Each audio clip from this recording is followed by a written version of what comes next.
quickly go across to Siddhant Mishra, who's joining me live on the broadcast from the Jio World Centre in Mumbai. Siddhant has been tracking the UK Prime Minister's visit ever since he arrived in Mumbai yesterday. So Siddhant, from Raj Bhavan, the focus now shifts to the Jio World Centre. Take us through what we can expect from this very key CEO's roundtable that's set to take place. Well, that's right, Akanksha. In fact, in some time from now, both Prime Minister Modi and Prime Minister Starmer will arrive at Jio World Centre. In fact, the street behind me has fully been cordoned off, and we could expect their arrivals any moment from now. So the first engagement will be CEOs Forum.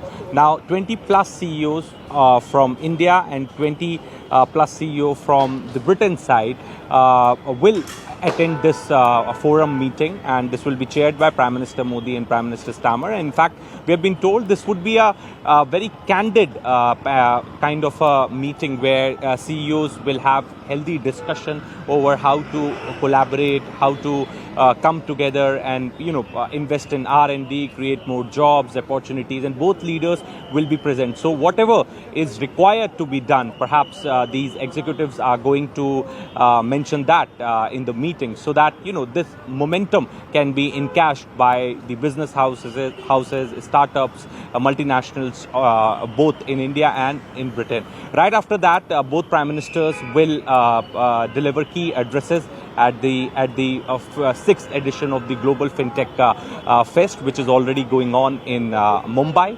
After which Foreign Secretary will do the press briefing, and Prime Minister Starmer will depart. So that's how the itinerary of both the Prime Ministers look like at this point in time. So we could expect CEOs Forum meeting to start any moment from now. All right, and when you're saying that this forum meeting will be a critical one, who all are we seeing from the British delegation side? Because remember, as Keir Starmer himself highlighted, there are members from the education community in Britain. As far as the business community is also concerned, you have in fact the British Airways CEO also present in this delegation of over 125, 126 is what the British Prime Minister had to say.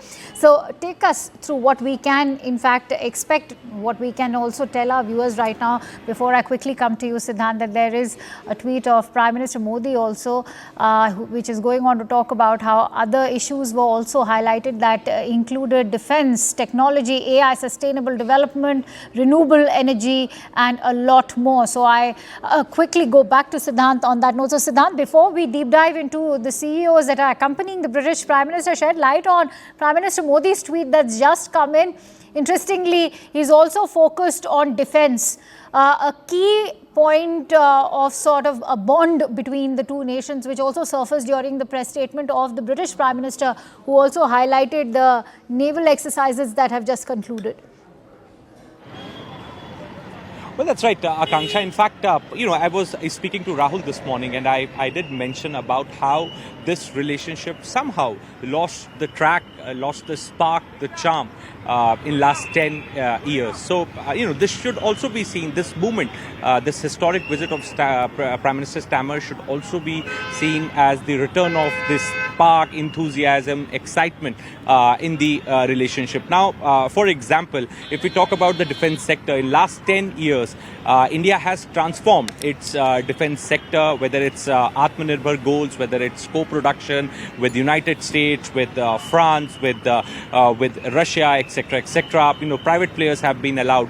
But in all throughout, in last 10 years, Britain was missing. Britain's participation is very less. In fact, the purchases from Britain is only 3% of the total purchase that India do in defense sector. So definitely, both the countries want to move forward as far as defense co-production is concerned, defense purchase is concerned, and perhaps that is exactly what Prime Minister Modi said yesterday at the today at the press statement.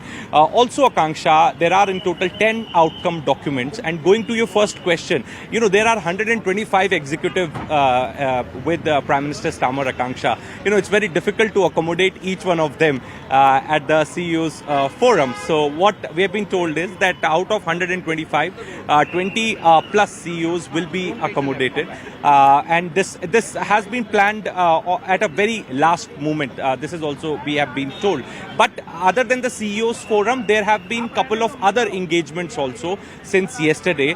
Maharashtra Chief Minister Devendra Fadnavis met them. The other big top industrialists, industry experts met these leaders. Right. India is also willing to cooperate, collaborate with these countries, Indian industry experts, industrialists, etc. They are also more than willing to do it. So, as I said before, that the momentum has been built. It's a new energy, new spark in a relationship. Perhaps it's up to the entrepreneurs, the startup founders to encash this momentum now. That is true, Siddhant. We will keep coming back to you that as focus has now shifted to the Jio World Centre, which will now be privy to that CEO's roundtable in some minutes from now. In fact, many thanks to you, Siddhant, for joining in on the broadcast. With that, let's also play out some very interesting conversations that Siddhant has had with various CEOs from the British delegation side. Let's listen.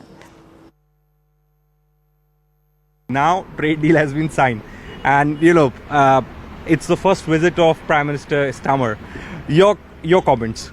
I'm absolutely delighted to be here. Yeah. I've been on every prime ministerial trade delegation, going back to Tony Blair in 2005, 20 years ago, then Gordon Brown, then David Cameron, Theresa May, that was 9 years ago. We have not had a major prime minister delegation to India for 9 years. Rishi Sunak didn't do it, Boris Johnson didn't do it. Prime Minister Keir Starmer has done it, and I'm so thrilled, and I thank him for doing it, because we have got a delegation here, one of the biggest business delegations ever, over 100 business leaders, from manufacturing, from services, from trade organizations, business organizations like the International Chamber of Commerce, which I chair, the Confederation of British Industry, which I was president of, you vice chancellors of universities, the press, ministers. This is fantastic. And it is straight after the free trade agreement has been signed in July. How do you look at the momentum that has been built in this relationship after the trade agreement signed by both the countries? Both sides, I think, are really excited. There's so much which connects us. There's so many Indians in the UK. The language connects us, and we have so much history. So there is actually a lot of excitement. The businesses in the UK are looking to see what they can do more here and understand, whether it's manufacturing, whether it's life science, whether it's research. Universities are here. We are in packaging industry.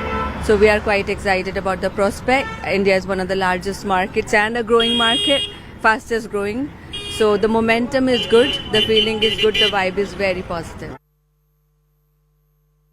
Talk to us a little bit about the current momentum and how the companies, the entrepreneurs will be benefited. So a vision of 2035 has been set by Prime Minister Starmer and PM Modi for a deeper collaboration between India and the UK. And of course, the government is doing a lot to remove barriers and encourage trade, encourage entrepreneurship and migration of talent, and do much deeper collaboration. First aspect of